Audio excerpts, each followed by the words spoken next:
दोस्तों 70 के दशक के सबसे हैंडसम हीरोज में से एक विनोद मेहरा ने 4 शादियां की थी, लेकिन किसी से भी उन्हें प्यार नहीं मिल पाया और अपनी जिंदगी उन्होंने तन्हाई में ही काटी। 70 के दशक में विनोद मेहरा ने रेखा के साथ सीक्रेट शादी की थी। शादी के बाद जब रेखा ने विनोद मेहरा की मां के पैर छूने चाहे तो उन्होंने रेखा को धक्का दे दिया, फिर गुस्से में चप्पल से मारने लगी।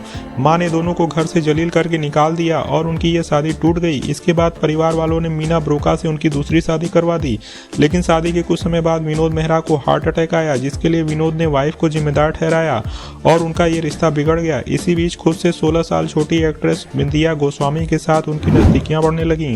जब इसकी भनक मीना के घर वालों को हुई तो उन्होंने विनोद और बिंदिया को धमकियां देनी शुरू कर दी।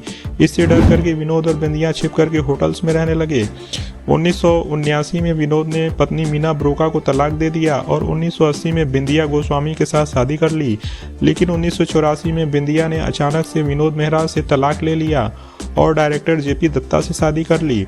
ये रिश्ता टूटने से विनोद मेहरा को काफ़ी गहरा सदमा लगा और वो काफ़ी परेशान रहने लगे। इसके 4 साल बाद उन्होंने केनिया के ट्रांसपोर्ट बिजनेसमैन की बेटी किरण से चौथी शादी की।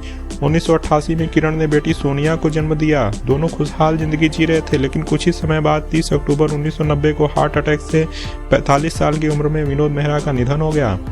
उनकी मौत के 7 महीने बाद उनके बेटे रोहन मेहरा का जन्म हुआ। जब विनोद का निधन हुआ उस समय उनकी पत्नी 2 महीने की प्रेग्नेंट थी।